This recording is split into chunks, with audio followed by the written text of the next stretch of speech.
good? It's Red back with another video. So this topic that I'm about to talk about has been on my mind for a very long time, and it's been talked about for a very, very long time from philosophers, psychologists, rappers, whatever, you name it, people have talked about it. And it's the idea of what is the meaning of life. And from what I've concluded so far, it boils down to one statement. Life seeks more life. Now, what do I mean by that? When you're looking at life as a whole, right? Look at any animal, look at any species. They do two things. They eat and they reproduce.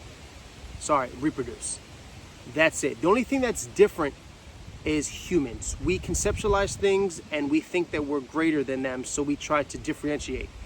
But we're the only ones throughout every single life form that doesn't want to do what every other life form does.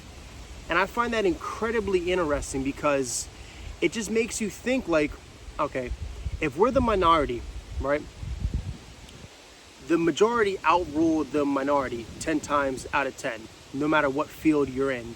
So is it that we're doing something wrong, or is it that they're doing something wrong? And if we're the minority, we clearly have to be doing something wrong. Or when you look at it from the faith perspective or the biblical perspective, we have dominion over them. We have more intelligence. We have brains. We can build what I'm talking to right now. We can make Nike brand, whatever, right?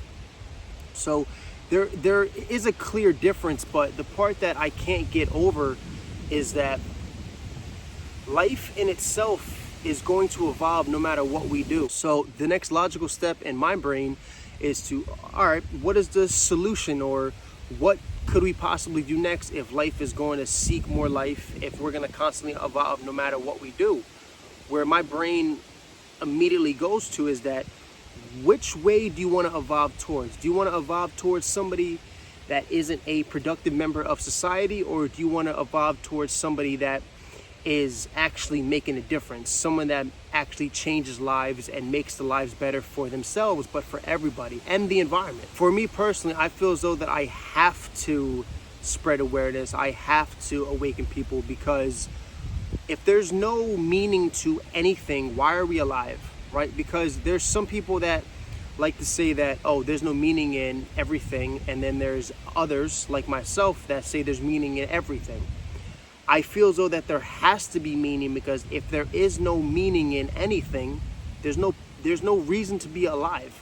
And my intent isn't to sound morbid or to sound kind of dark or depressing. It's just that I feel as though that this is a really important conversation for people to have, because you have to establish your own ground rules, your own foundation, to really understand what matters to you and if it's beneficial for everybody. Because if we have to talk about a universal code or a universal way of being, since we are a civilized society, that would be that we have to make decisions that are better for everybody, right? But that's difficult for some people, because who wants to always worry about everybody else? With that being said, this video is in no way trying to convert you to my side, to worry about everybody else, or to live for some grand purpose. But I am going to actively advise people to find out the true meaning for your life, and then see where it takes you.